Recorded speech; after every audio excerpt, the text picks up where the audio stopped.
बिस्मिल्लाहिर्रहमानिर्रहीम अस्सलाम वालेकुम dear students, how are you? I hope you'd be fine. ये आपकी 7th एडिशन की बुक D2 है, जिसमें आपका एक्सरसाइज 15A चैप्टर नंबर 15 में आपके पास प्रोबेबिलिटी का चैप्टर है।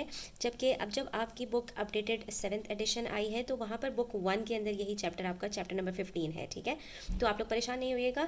आपके जो है वो जिसके पास 7th एडिशन बुक 2 है उनकी बुक्स में 15A है, जिनके पास अपडेटेड 7th एडिशन है उनकी बुक 1 के अंदर, बुक D1 के अंदर एक्सरसाइज 15A है, और जिनके पास 8th एडिशन है उनके पास यही सेम एक्सरसाइज 12C बुक 2 के अंदर है। जो थिंक न्यू सिलेबस आपके पास आई है ना, उसकी बुक 2 की एक्सरसाइज 12 है, 12C, उसके अंदर आपके पास यही सेम क्वेश्चंस है। तो इसके क्वेश्चन नंबर 5 तक हमने डिस्कस कर लिया था।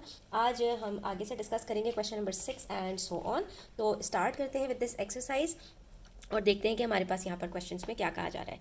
तो क्वेश्चन नंबर 6 में हमसे कह रहे हैं each of the letters of the word probability is written on a card. एक कार्ड के ऊपर हमने ये एक वर्ड लिखा। ठीक है, अब इसके अंदर कौन कौन से लेटर्स हैं? 1 2 3 4 5 6 7 8 9 10 11 लेटर्स हैं हमारे पास यहाँ पर, जिसमें से P एक मरतबा आया है, R भी एक मरतबा आया है, O भी एक मरतबा आया है, B 2 टाइम्स रिपीट हुआ है, A भी एक दफ़ा आया है, I भी 2 टाइम्स रिपीट हुआ है, L T Y ये सब एक एक दफ़ा यहाँ पर आए हैं। ठीक है, तो क्वेश्चन में आगे बढ़ने से पहले थोड़ा सा उसको असेस कर लिया करो। नेक्स्ट हमसे कह रहे हैं कि all the cards are well shuffled and placed down on a table. क्या किया? अच्छी तरह से इनको कार्ड्स को शफल किया। हर कार्ड के ऊपर आपके पास जो है वो अलग लेटर लिखा था, और उसके बाद इन्होंने इसको फेस डाउन करके उल्टा करके रख दिया। अ card is turned over, find the probability that the card shows. उसके बाद एक कार्ड उठाया रैंडम और उसको जो है वो टर्न करके देखा, तो उस कार्ड के अंदर जो हर लेटर है उसकी प्रोबेबिलिटी क्या होगी। तो अगर हम लेटर ए की बात करें तो लेटर ए हमारे पास सिर्फ एक दफ़ा आया है, और टोटल हमारे पास यहाँ पर कितने लेटर्स हैं? तो अभी हमने डिस्कस किया था 11 है हमारे पास यहाँ पर। तो 11 में से ए की प्रोबेबिलिटी हमारे पास क्या बनेगी? 1/11। लेकिन बी की बात करें तो बी 2 दफ़ा हमारे पास यहाँ पर ये लेटर है, तो इसकी प्रोबेबिलिटी हमारे पास 2/11 होगी। वॉवेल की बात करें तो वॉवेल्स हमारे पास इसमें से कितने हैं? अगर हम चेक करें तो एक दफ़ा ओ, और फिर ए, और फिर 2 आई, ये हमारे पास 4 वॉवेल्स हैं। ठीक है, इसके अंदर हमारे पास यू और ई नहीं है, और ये आई 2 दफ़ा रिपीट हुआ है, तो इसकी हमारे पास प्रोबेबिलिटी बनेगी 4/11। और बाकी सब के सब हमारे पास यहाँ पर कॉन्सोनेंट्स हैं, तो 11 - 4 = 7। दोबारा काउंट करने की आपको ज़रूरत ही नहीं है, क्योंकि लेटर्स या तो वॉवेल होते हैं या कॉन्सोनेंट होते हैं। तो ऐसे इवेंट्स को कि जब एक हो तो दूसरा ना हो सके, दूसरा हो तो पहला ना हो सके, इसको हम म्यूचुअली एक्सक्लूसिव भी कहते हैं। तो वॉवेल और कॉन्सोनेंट म्यूचुअली एक्सक्लूसिव है कि एक लेटर अगर वॉवेल होगा तो कॉन्सोनेंट नहीं होगा, कॉन्सोनेंट होगा तो वॉवेल नहीं होगा। और कोई भी लेटर ऐसा नहीं हो सकता कि ना वॉवेल हो ना कॉन्सोनेंट हो, ना कोई भी लेटर ऐसा हो सकता है कि वॉवेल भी हो और कॉन्सोनेंट भी हो। ये अरबी का एक बड़ा ज़बरदस्त कायदा है, इसको नकीस कहते हैं, और यहाँ पर ये चीज़ हमारे पास म्यूचुअली एक्सक्लूसिव जो इवेंट्स होते हैं, आउटकम्स होते हैं, उसके अंदर हम एक्सपीरियंस करते हैं। नेक्स्ट हमारे पास question number 7, it says a spinner is divided into 5 equal sectors. एक स्पिनर है, उसके अंदर 5 सेक्टर्स हैं। आप देख सकते हो सेक्टर किसको कहते हैं? 2 रेडियस के बीच में जो आपके पास पोर्शन होता है। When the spinner is spun, what is the probability that the pointer will stop at a sector whose label is a hard, a letter of the English alphabet, a vowel, a consonant. अब इसके अंदर हमारे पास 5 outcomes कौन कौन से हैं? एक letter F है, ए है, एक एफ है, एक वी है, 3 लेटर्स हैं, और 2 हमारे पास यहाँ पर फिगर्स हैं, एक स्टार है और एक हार्ट है। ठीक है, तो अब इसके अंदर हमारे पास हार्ट कितनी दफ़ा है? एक दफ़ा। टोटल आउटकम्स कितने हैं? 5। तो अब तक आप समझ चुके होंगे कि इसकी हमारे पास प्रोबेबिलिटी 1/5 होगी। A letter of the English alphabet, 3 letters हैं आउट ऑफ 5, तो इसकी प्रोबेबिलिटी 3/5 होगी। अ वॉवेल, कितने वॉवेल्स हैं? ए, एफ और वी के अंदर से सिर्फ एक वॉवेल है, तो इट वुड बी 1/5। और कितने कॉन्सोनेंट्स हैं? 2 कॉन्सोनेंट्स हैं, तो इट वुड बी 2/5। ठीक है, next we have question number 8, which says a bag contains 4 pieces of candy, caramel, chocolate, gummies and liquorice. ठीक है, आपके पास एक बैग के अंदर 4 तरह की कैंडीज हैं। एक कैरामल है, एक चॉकलेट है, एक गमीज है और लिकोरिस है। ठीक है, a piece of candy is removed at random. तो हमारे पास यहाँ पर टोटल आउटकम्स कितने हुए? 4। ठीक है, अब उसमें से हर फ्लेवर का जो आउटकम का हमारे पास प्रोबेबिलिटी होगी दैट इज 1/4। अब कह रहे हैं a piece of candy is removed at random from the bag, find the probability that the candy is a caramel, 1/4। Either a chocolate और अ गमी, 2 आउटकम्स दे दिए हमें, तो दोनों की मिलाकर यहाँ पर हमारे पास क्या बनेगी? 2/4, विच इज इक्वल्स टू 1/2। ठीक है, तो आप सिंप्लीफाई करके भी लिखते हो अपने। Not a liquorice, not a liquorice, तो लिकोरिस सिर्फ एक है, बाकी तीनों लिकोरिस नहीं है, तो इसकी प्रोबेबिलिटी क्या बनेगी? 3/4। ठीक है, तो आपको इस तरह से भी यहाँ पर कभी कभी क्वेश्चन किया जाता है कि नॉट दिस आउटकम, तो उसके अंदर बाकी जितने आउटकम्स हैं वो आपके पास यहाँ पर प्रोबेबिलिटी में आता है। Next we have question number 9 an envelope contains 40 shopping vouchers of which, अच्छा देखो अब जितने नंबर ऑफ आइटम्स आपके पास होंगे उतने नंबर ऑफ आउटकम्स होते हैं। तो यहाँ से हमें पता चल गया कि हमारे पास यहाँ पर आउटकम्स कितने हैं 40। इसका मतलब है कि जब हम यहाँ पर प्रोबेबिलिटी कैलकुलेट करेंगे तो हमारे पास डिनोमिनेटर 40 होगा। ठीक है, पहले से हमने अपना डिनोमिनेटर चूज कर लिया। Of which 25 vouchers each have a value of $50। 25 vouchers की जो वैल्यू है वो $50 है। 50 50 50 50 50 25 वाउचर्स पर है। ठीक है, एंड 50 वाउचर्स ईच, तो 25 और 15 मिलकर 40 होता है। और बाकी जो 15 बच रहे हैं each have a value of $100, यानी उसमें से हमारे पास 25 वाउचर्स 40 में से $50 के हैं और 15 वाउचर्स $100 के। Amira picks a voucher at random from the envelope, Amira ने हाथ डाला और एक रैंडम करके चूज किया। Find the probability that the voucher has a value of $100। तो $100 का हमारे पास यहाँ पर क्या बनेगा, सिंपल है। $100 के हमारे पास कितने वाउचर्स हैं 15 और टोटल कितने वाउचर्स हैं 40। तो 15 अपॉन 40 सिंप्लीफाई कर लो, 5 3s are 15, 5 8s are 40, it would be 3 out of 8, यानी हर 8 में से 3 वाउचर्स आपके पास $100 वर्थ के हो सकते हैं। Next we have question number 10 which says a group of 30 people consisting of 9 men, 6 women, 12 boys and 3 girls are waiting to get their passport photographs taken। क्या मतलब इस बात का, एक ग्रुप में 30 लोग हैं, तो इसका मतलब है यहाँ पर टोटल नंबर ऑफ आउटकम्स हमारे पास कितने हो गए 30। ठीक है, ये हमारा डिनोमिनेटर हो जाएगा। अब उसमें से 9 मेन हैं, 6 वुमेन हैं, 12 लड़के हैं और 3 लड़कियां हैं। तो टोटल अगर आप इनका करोगे तो 9 + 6 15 + 12 27 + 3 30 टोटल हो गए आपके पास। यहाँ पर ये डिवीजन आपको बता दी। तो इसका मतलब है कि मेन का फ्रैक्शन क्या बनेगा 9/30, वुमेन का 6/30, बॉयज़ का 12/30, गर्ल्स का 3/30 are waiting to get their passport photographs taken. A person is selected at random from the group, find the probability. किसी को भी आवाज़ दे सकते हैं वो, हाँ जी आप आइए। तो जो जब रैंडम किसी को बुलाएंगे तो उसमें मेन की प्रोबेबिलिटी कितनी है कि वो आदमी मेन हो, तो उसकी प्रोबेबिलिटी क्या होगी 30 में से 9 की प्रोबेबिलिटी है, जिसको आप सिंप्लीफाई करोगे तो आपके पास 3 3s आर 9, 3 10s आर 30, तो 3 आउट ऑफ 10, यानी कि 10 लोगों में से 3 लोग मेन होंगे, ये प्रोबेबिलिटी मेन की है। ठीक है, तो find the probability that the person is a male. Male के अंदर हमारे पास मेन और बॉयज दोनों आते हैं, either a woman, a boy और अ गर्ल। तो और बचता कौन है, सिर्फ मेन बचते हैं, तो इन तीनों को प्लस करेंगे या 30 में से डायरेक्टली 9 को सब्ट्रैक्ट कर दो, दोनों सूत्रों में आंसर आपके पास सेम आएगा। तो पहले की प्रोबेबिलिटी हमारे पास यहाँ पर क्या होगी, अब मेल के अंदर हमने क्या किया 9 + 12 किया और डिवाइड कर दिया टोटल से, दैट इज 30। तो 9 + 12 इज 21/30, 3 से सिंप्लीफाई कर लीजिए, 3 7s आर 21, 3 10s आर 30। ठीक है, तो 10 लोगों में से 7 पीपल हमारे पास यहाँ पर मेल्स की प्रोबेबिलिटी बनती है कि हर 10 लोगों में से 7 की ये प्रोबेबिलिटी है कि 7 लोग उसमें से या तो जो है वो मेन होंगे और या फिर बॉयज़ होंगे, बट मेल्स होंगे। ठीक है, और अगर हम either a woman, a boy और अ गर्ल की बात करें तो 6 + 12 + 3 हमारे पास 21 होता है, तो इसकी प्रोबेबिलिटी भी हमारे पास 21/30 बनेगी, दैट इज 7/10। ठीक है, तो दो हमारे पास आउटकम्स की सेम प्रोबेबिलिटी हो सकती है, और ऐसी प्रोबेबिलिटी को हम क्या कहते हैं इवन चांस, दोनों का बराबर बराबर चांस है। Next we have question number 11, उसमें कह रहे हैं 2 digit number is chosen at random.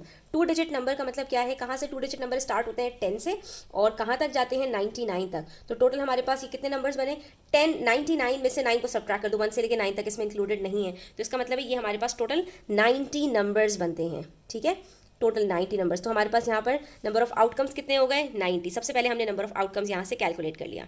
ठीक है, अब हमसे कह रहे हैं find the probability that the number is less than 20। तो लेस देन 20, 10 से लेकर लेस देन 20 यानी 19 तक कितने नंबर्स बनते हैं, तो 11 से लेकर 19 तक 9 नंबर्स + 1 + 10, तो हमारे पास कितने हो गए टोटल 10 नंबर्स। तो इसकी प्रोबेबिलिटी हमारे पास क्या बनेगी 10/90, दोनों को 10 से सिंप्लीफाई कर दो, द आंसर इज 1/9। ठीक है, यानी कि 10 से लेकर 99 तक के नंबर्स में जो लेस देन 20 नंबर्स हैं उनकी प्रोबेबिलिटी हमारे पास 1/9 है। अब परफेक्ट स्क्वायर्स याद होंगे आपको, तो ही आप ये क्वेश्चन कर सकते हो। परफेक्ट स्क्वायर कौन कौन से होते हैं, तो देखो 10 से छोटे हमारे पास परफेक्ट स्क्वायर 2 का स्क्वायर 4, 1 का स्क्वायर 1, 3 का स्क्वायर 9, ये 3 परफेक्ट स्क्वायर्स हैं जो 10 से छोटे होते हैं। उसके बाद हमारे पास 4 का स्क्वायर 16, पहला परफेक्ट स्क्वायर यहाँ पर लिख लीजिए अपने पास, तो इससे आपकी परफेक्ट स्क्वायर की भी प्रैक्टिस हो जाएगी। 4 का स्क्वायर 16, 5 का स्क्वायर 25, 6 का स्क्वायर 36, 7 का स्क्वायर 49, ठीक है, 8 का स्क्वायर 64, 9 का स्क्वायर 81 और 10 का स्क्वायर 100 होता है, तो वो 100 इसके अंदर इंक्लूड नहीं हो सकता because that is a 3 digit number not 2 digit number. हमने लेना है 10 से लेके 99 के बीच में। तो कितने परफेक्ट स्क्वायर्स हो गए 1 2 3 4 5 6, हमारे पास यहाँ पर आंसर क्या आएगा 6/90। सिंप्लीफाई कर दो, 3 2s are 6 और 3 3s are 9 और the answer would B 2/30 after simplifying. Sorry, इसको तो हम और सिंप्लीफाई कर सकते हैं ना, 1/15 हो जाएगा, 2 1s are 2, 2 15s are 30, so the final answer would be 1/30 not 2/30। ठीक है, 1/15 आपका फाइनल आंसर होगा। Next we have question number 12। Question number 12 में कह रहे हैं 2 joker cards are added to a standard pack of 52 playing cards. 52 playing cards को हमने डिस्कस किया था प्रीवियस वीडियो में, आपको याद होगा कि जहाँ पर हमारे पास 52 कार्ड्स होते हैं, 13 13 13 के हमारे पास जो है वो पैक्स होते हैं। तो a card is then drawn at random from the 54 cards. अब हमारे पास 54 कार्ड्स होगा क्योंकि इसके अंदर 2 जोकर कार्ड्स भी हैं। Find the probability of drawing a red card. ठीक है, तो इसके अंदर रेड कार्ड कितने हो सकते हैं, तो ऐसी चीज़ों को बार बार रिवाइज कर लिया करो। आपके पास यहाँ पर स्टैंडर्ड कार्ड के अंदर से क्लब, डायमंड, हार्ट और स्पेड, चारों के आपके पास 13 कार्ड्स होते हैं। हर 13 कार्ड के अंदर आपके पास एस, जैक, क्वीन और किंग सब में होता है। बाकी 2 से लेकर 10 तक के कार्ड्स होते हैं आपके पास, और इसके अंदर क्लब्स और स्पेड्स के ब्लैक कार्ड्स होते हैं, डायमंड और हार्ट्स के रेड कार्ड्स होते हैं। ठीक है, और इसके अंदर जैक, क्वीन और किंग ये सारे के सारे पिक्चर कार्ड्स होते हैं। इसमें हमें क्या पता चला, यहाँ पर हमारे पास रेड कार्ड्स कितने होते हैं, 2 तरह के कार्ड्स रेड होते हैं, 2 तरह के कार्ड्स ब्लैक होते हैं। तो टोटल हमारे पास यहाँ पर 26 कार्ड्स रेड होते हैं। तो 26 out of 50 which is equals to 2 13s are 2 25s are, तो 13/25 हमारे पास, सॉरी टोटल कार्ड्स हमारे पास 54 हैं। तो इसमें से हम जोकर कार्ड्स, तो कोई कलर नहीं पता हमें इसका, तो ये हमारे पास कितना हो जाएगा 27। ठीक है, पहले हमारे पास टोटल 52 कार्ड्स होते थे क्योंकि इन चारों का जो हमारे पास पूरा सेट होता है 52 कार्ड्स का होता है। अब 2 और कार्ड्स ऐड हो गए तो हमारा टोटल 54 बन जाएगा। ठीक है, अब हमारे पास हर दफ़ा टोटल 54 होगा। और 2 कितने 2s होते हैं हमारे पास, तो चारों सेट का एक एक 2 होता है, तो इस तरह से हमारे पास 4 of 54। इसको भी सिंप्लीफाई करते हैं 2 से, तो इट वुड बी 2 of 27। ठीक है, नेक्स्ट अ जोकर, कितने जोकर कार्ड्स हैं, 2 जोकर कार्ड्स हैं, तो इसका फ्रैक्शन क्या बनेगा 2 of 54। सिंप्लीफाई करेंगे तो 1 of 27। ठीक है, अ क्वीन और अ किंग, तो क्वीन और किंग हर सेट के अंदर हमारे पास 4 सेट्स में से एक क्वीन होता है, एक किंग होता है, तो हर सेट में हमारे पास 2 कार्ड्स हुए और 4 सेट्स के अंदर हमारे पास टोटल 8 कार्ड्स हुए। तो सिंप्लीफाई कर लेते हैं 8/54। ठीक है, और जब हम इसको सिंप्लीफाई करेंगे तो 2 4s are 8 और 2 27s are 54। अच्छा, नेक्स्ट है हमारे पास यहाँ पर क्वेश्चन नंबर 14। राज और Raju whatever wakes up in the morning and notices that his digital clock reads 07:25। ठीक है, उसकी घड़ी में ये टाइम हो रहा था 7:25। Afternoon, he looks at the clock again. What is the probability that the number in column A is a 4? Afternoon के अंदर कितनी प्रोबेबिलिटी है कि ये जो इसका आर क्लॉक है जो कॉलम ए है इसके अंदर 4 आ जाए। तो आफ्टरनून के अंदर हमारे पास यहाँ पर कितने डिजिट्स आ सकते हैं बच्चों, तो आपको पता होना चाहिए कि आर क्लॉक के अंदर हमारे पास जो डिजिट्स आते हैं वो 00 से लेकर 59 तक आते हैं। ठीक है, तो इसका मतलब है हमारे पास ये जो मिनट्स का कॉलम है इसके अंदर कितने तरह के डिजिट्स आ सकते हैं, 0 1 2 3 4 और 5। ये 6 डिजिट्स हमारे पास आ सकते हैं 0 से लेकर 5 तक। तो इनमें से 4 की प्रोबेबिलिटी कितनी होगी हमारे पास कि ये डिजिट 4 हो, तो हमारे पास इसकी प्रोबेबिलिटी हमारे पास कितनी दफ़ा आ सकती है, तो टोटल 6 नंबर्स में से हमारे पास 4 उनमें से एक है, तो इसकी प्रोबेबिलिटी हमारे पास क्या बनेगी 1/6। ठीक है, और कॉलम बी की बात करें तो इसके अंदर हमारे पास डिजिट्स कहाँ से आते हैं, तो अगर 00 से स्टार्ट करें तो 00 से लेकर हमारे पास जो यूनिट्स का डिजिट है उसके अंदर हमारे पास 0 से लेकर 9 तक के डिजिट्स आ सकते हैं, जैसे 00 01 02 03 04 05 06 07 08 09। और उसके बाद जैसे ही टेंस का डिजिट चेंज होगा तो फिर ये इवेंट्स के जो डिजिट्स हैं ये हमारे पास रिपीट होना शुरू हो जाएंगे। तो बच्चों यहाँ पर हमारे पास जो है वो कितने डिजिट्स हो गए, 0 से लेकर 9 तक 10 डिजिट्स हो गए। इसका मतलब है हमारे पास जो आउटकम बनेगा कॉलम बी का वो टोटल 10 है। अब उसमें से नंबर 8 हमारे पास 0 से लेकर 9 तक सिर्फ एक दफ़ा आ रहा है, तो इसकी प्रोबेबिलिटी हमारे पास 1/10 बन जाएगी। ठीक है, जितने आउटकम्स हैं उसमें से आपने देखना है कि जो आपके पास रिक्वायर्ड आउटकम है वो कितनी दफ़ा रिपीट होता है। The number in column A is less than 6, तो हमारे पास ये जितने भी नंबर्स हैं कॉलम ए के अंदर वो हैं ही सारे के सारे 6 से स्मॉलर, तो हमारे पास इसकी प्रोबेबिलिटी क्या बनेगी 6/6। और ये जो हमारे पास फ्रैक्शन कंप्लीट हो तो हमारे पास जो प्रोबेबिलिटी होती है दैट इज़ 1, क्योंकि 6 1s are 6 6 1s are 6, आपके पास आंसर 1 आएगा। The number in column B is greater than 5, और कॉलम बी के अंदर ग्रेटर देन 5, तो कॉलम बी के अंदर हमारे पास कौन कौन से जो है वो आउटकम्स हैं 0 से लेकर 9 तक हैं, तो 5 से ग्रेटर कौन कौन से हुए 6 7 8 और 9। टोटल 10 आउटकम्स में से 4 आउटकम्स इसमें हमारे पास आ रहे हैं, इसकी प्रोबेबिलिटी होगी 4/10। सिंप्लीफाई करेंगे तो इट वुड बी 2/5। ठीक है। अच्छा जी, उसके बाद है नेक्स्ट क्वेश्चन, क्वेश्चन नंबर 15 में हमसे कह रहे हैं a box contains 2 dozen pairs of contact lenses. एक जो है बॉक्स के अंदर 2 पेयर्स हैं, 2 डजन पेयर्स हैं। 2 डजन का मतलब एक डजन के अंदर 12 होते हैं, तो 2 डजन में हमारे पास 24 होंगे, ठीक है। ऑफ विच, अच्छा तो इसका मतलब है कि हमारे पास ये जो टोटल आउटकम्स है, number of outcomes that is 24, which of which 8 pairs are tinted, a pair of contact lens is drawn. अच्छा इसके अंदर से हमारे पास 8 पेयर्स का मतलब, अच्छा 2 dozen pairs of contact lenses का मतलब ये है बच्चों कि 24 नहीं है, यस 24 है हमारे पास, और एक के अंदर पेयर होता है लेंसेज का क्योंकि दोनों आंखों में लगता है, तो इसके अंदर से 8 पेयर्स हमारे पास, 8 आउट ऑफ 24 जो है वो टिंटेड है। इसका मतलब है जो रेस्ट है 24 माइनस 8 दैट इज 16, वो नॉन टिंटेड है। कह रहे हैं find the probability that it is not tinted, तो कितने टिंटेड नहीं है, सबसे पहले हमने ये इनका नंबर फाइंड आउट कर लेना है, 24 minus 8 which is equals to 16। 16 को आप डिवाइड करेंगे 24 से, तो हमारे पास ये प्रोबेबिलिटी बनेगी of the contact lenses that are not tinted। तो इसका क्या होगा, 8 2s are 16, 8 3s are 24, the answer would be 2/3।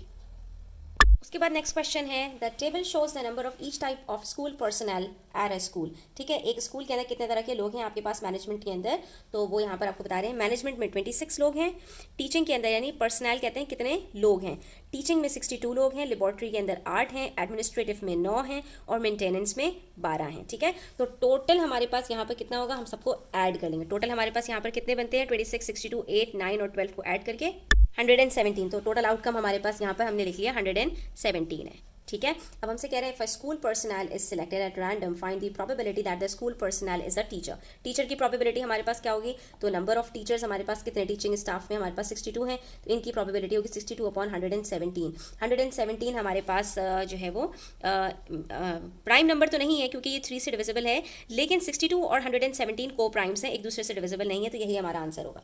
Managing staff की बात करें तो मैनेजिंग स्टाफ के अंदर हमारे पास 26 है, इसकी प्रोबेबिलिटी होगी 26/117।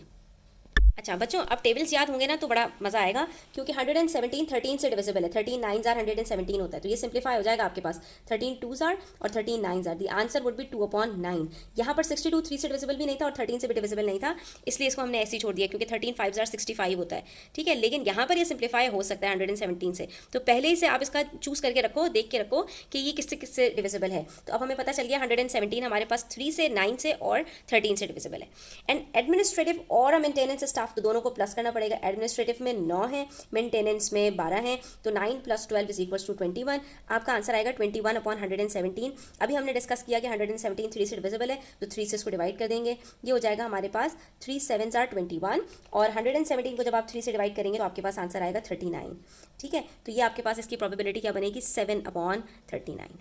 ठीक है, अच्छा जी, उसके बाद कह रहे हैं 2 teachers and N administrative staff resign from the school. 2 teachers और 1 एडमिनिस्ट्रेटिव स्टाफ छोड़कर चले गए, तो अब कितने लोग बचे, 117 में से 3 माइनस कर दिया, आंसर आता है 114। ठीक है, स्कूल पर्सनल इज सिलेक्टेड, अब हमारे पास जो टोटल है वो 114 का है।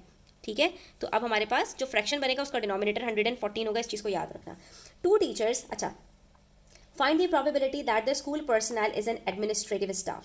अब एडमिनिस्ट्रेटिव स्टाफ हमारे पास कितना हो गया, 9 में से हमारे पास कितने छोड़कर चले गए हैं, 1, तो ये हमारे पास अब 8 हैं। सही है, और लेबॉर्ट्री स्टाफ की बात करें तो लेबॉर्ट्री में से कोई छोड़कर नहीं गया है, सिर्फ टीचर्स छोड़कर गए, तो लेबॉर्ट्री का 8 ही रहेगा, दोनों का अब 8 और 8 हो गया। तो यहाँ पर आपके पास एडमिनिस्ट्रेटिव स्टाफ की जो प्रोबेबिलिटी बनेगी दैट वुड बी सिंपल 8/114, क्योंकि अब आपका जो टोटल है वो 114 है, 117 नहीं है, इस चीज़ का ध्यान रखना है। और जब आप इसको सिंप्लीफाई करोगे तो 2 से सिंप्लीफाई हो जाएगा, 2 4s are 8 and 57s are, तो आपके पास आंसर आएगा 4/57।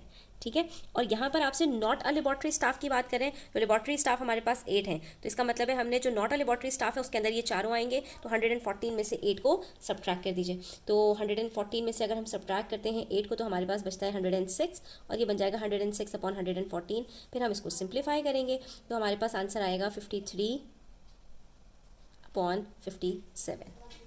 ठीक है, तो बस आपने इन चीज़ों को अकाउंट फॉर करना है कि जैसे जैसे आपके पास यहाँ पर चेंज आता जाएगा वैसे वैसे आपने अपनी क्वांटिटीज़ को चेंज करते जाना है। उसके बाद है हमारे पास नेक्स्ट क्वेश्चन, क्वेश्चन नंबर 17। उसमें कह रहे हैं there are a total of 117 pairs of socks in a clothes बिन।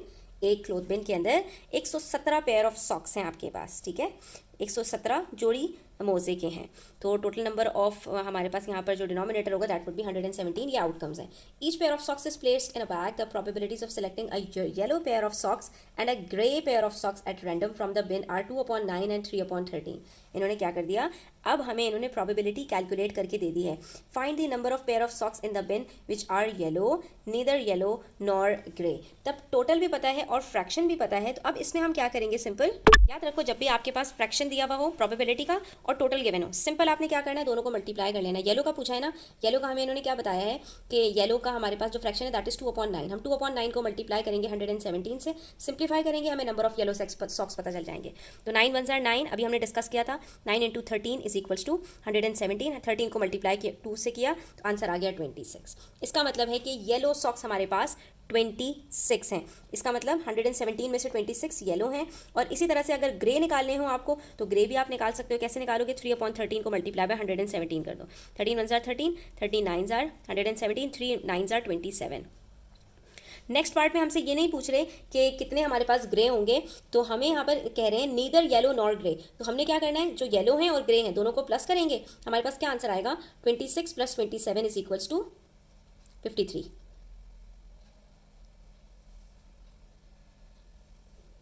इसका मतलब है 53 हमारे पास येलो और ग्रे हैं, तो नीदर येलो नॉर ग्रे, जो येलो और ग्रे नहीं है वो कितने होंगे, 117 - 53 कर दीजिए, आपके पास आंसर आ जाएगा 64। इसका मतलब है 64 हमारे पास ना येलो हैं और ना ग्रे हैं। तो अगर आपको प्रोबेबिलिटी कैलकुलेट करके दे दी है तब आपने क्या करना है, आपने जो उनका फ्रैक्शन है उसको टोटल के साथ मल्टीप्लाई कर दोगे तो आपको उनका नंबर पता चल जाएगा, यानी जो आपके पास टोटल गिवन है उसमें से गिवन क्वांटिटी आपके पास उसका नंबर क्या है।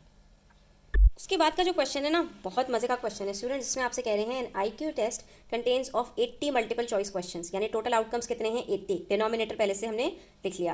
अ question is selected at random, find the probability that the question number, question number के ऊपर ये प्रोबेबिलिटी चेक करें तो बताओ कि कंटेन्स ओनली 1 सिंगल डिजिट। तो हमारे पास 1 से लेकर 80 तक के जो क्वेश्चन हैं उसके अंदर जो क्वेश्चन नंबर है, तो क्वेश्चन नंबर 1 से लेकर 9 तक ही सिर्फ 1 डिजिट है ना, बाकी 10 से लेकर 80 तक सबके अंदर 2 डिजिट्स आते हैं, क्योंकि हमारे पास होते ही जीरो तो काउंट नहीं करेंगे इसमें, क्योंकि क्वेश्चन नंबर 0 नहीं होता, क्वेश्चन नंबर 1 से स्टार्ट होता है हमेशा। तो 1 से लेकर 9 तक आपके पास सैंपल स्पेस है ना, तो 1 से लेकर 9 तक कितने नंबर्स बनते हैं, 9, तो इसकी प्रोबेबिलिटी आपके पास क्या होगी, 9/80। ठीक है, अच्छा, इज ग्रेटर देन 67, 67 से ग्रेटर कितने नंबर्स होते हैं, तो 68, 69, 70 और 71 से लेके 80 तक 10 नंबर, तो 10 + 3 13, तो इसकी प्रोबेबिलिटी हमारे पास क्या बनेगी, 13/80।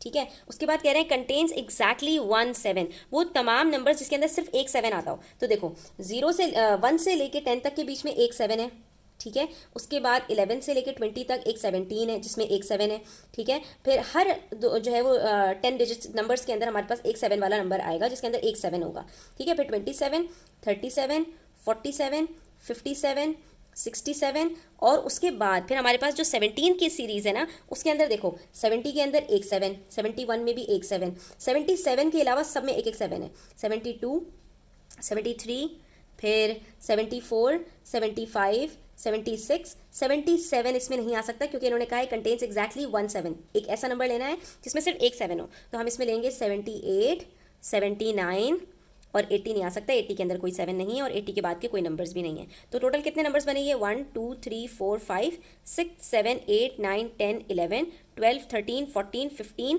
16, 16 नंबर्स हमारे पास बन रहे हैं। तो इसकी प्रोबेबिलिटी हमारे पास क्या बनेगी बच्चों, 16/80। सिंप्लीफाई कर लो इसको, 4 4 ज़ार 16 और 4 20 ज़ार, 4 1 ज़ार 4, 4 5 ज़ार, द आंसर इज़ 1/5। इसका मतलब है कि हमारे पास अगर 16 नंबर्स ऐसे हैं जिसके अंदर एक एक 7 है तो उसकी प्रोबेबिलिटी हमारे पास 1/5 बनेगी। और फिर हमारे पास कह रहे हैं कि वो तमाम क्वेश्चन नंबर्स के वो ऐसे नंबर्स हों जो कि 2 से और 5 से डिविजिबल हों। तो 2 के टेबल में तो तमाम इवन नंबर्स आते हैं और 1 से लेके 80 तक में आधे नंबर्स इवन होंगे, यानी आधे नंबर्स 2 से डिविजिबल हैं, ठीक है, तो हमारे पास 40 नंबर्स हो गए। लेकिन कह रहे हैं इस डिविजिबल बाय बोथ, वो जो आपके पास 40 इवन नंबर्स हैं जो कि 2 से डिविजिबल हैं वो सबके सब 5 से भी डिविजिबल हों। तो ये जितने इवन नंबर्स हैं उसके अंदर से सिर्फ वो नंबर्स हमारे पास 5 से डिविजिबल होंगे जिनके आखिर में 0 आता है। अब 5 से डिविजिबल वो नंबर्स भी होते हैं जिनके आखिर में 5 आता है, लेकिन जिनके आखिर में 5 आता है वो 2 से डिविजिबल नहीं होते और सारी इवन नंबर्स 5 से डिविजिबल नहीं होते। तो हमें वो नंबर्स चूज करने हैं जो 2 और 5 दोनों से डिविजिबल हों,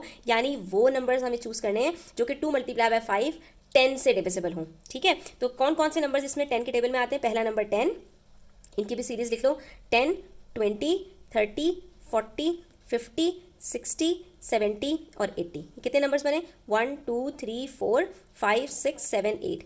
8 आउट ऑफ 80 नंबर्स हमारे पास यहाँ पर इसकी प्रोबेबिलिटी है, जिसमें से 8 1 8, 8 10 80, तो आंसर वुड बी 1/10। ठीक है बच्चों, हमने इसको इस तरह से सॉल्व करना है। नेक्स्ट है हमारे पास क्वेश्चन नंबर 19। उसमें कह रहे हैं each of the numbers 2 3 5 and 7 is written on a card. एक कार्ड के ऊपर आपने 4 नंबर्स लिखे।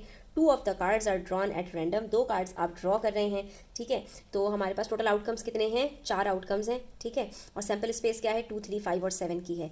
अब कह रहे हैं कि at random to form a 2 digit number find the probability that the 2 digit number is divisible by 4। अब इससे हम कितने 2 डिजिट नंबर्स बना सकते हैं, पहले हम वो देख लेते हैं। ठीक है, अब देखिए यहाँ पर, तो हमारे पास यहाँ पर एक बन सकता है 23, 25, 27।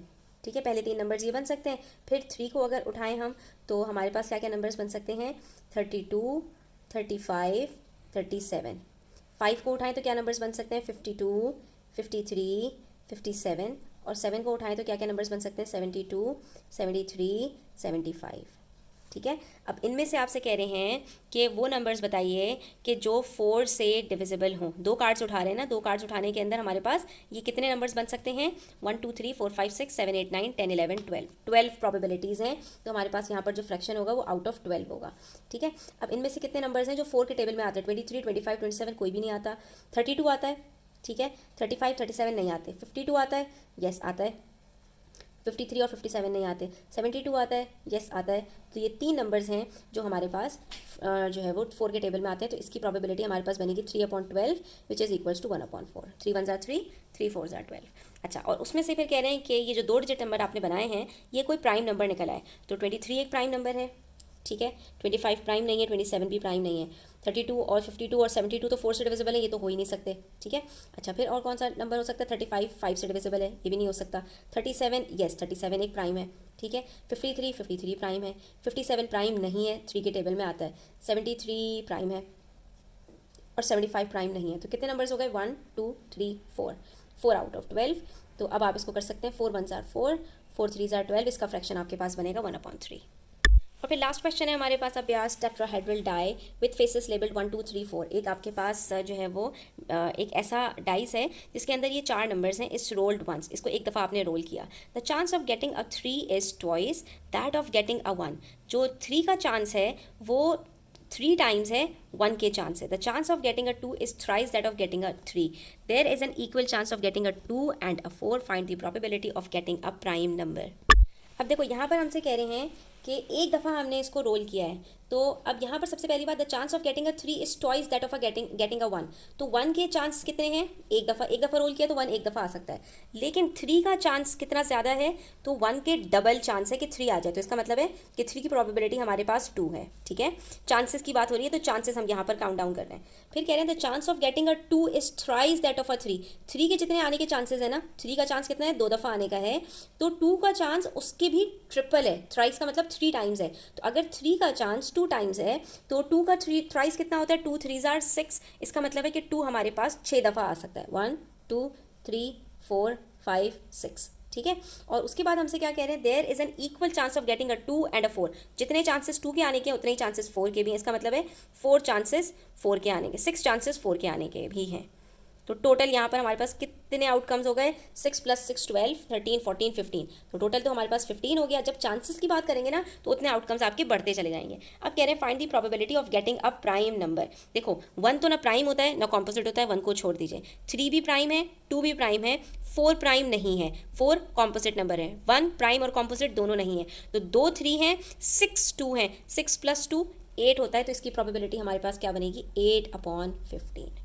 ठीक है बच्चों, बस ये जो चीज़ें हैं ये आप लोगों को प्राइम और कॉम्पोजिट नंबर्स जितने ज़्यादा अच्छी तरह से पता होंगे तो प्रोबेबिलिटी का चैप्टर हो या सेट्स का चैप्टर हो, आप बहुत इजीली इसको कर सकते हैं। आज के लिए इतना ही। इंशाल्लाह नेक्स्ट वीडियो में मज़ीद क्वेश्चन सॉल्व करते हैं। तब तक अपना ख्याल रखिए। अल्लाह हाफ़िज़।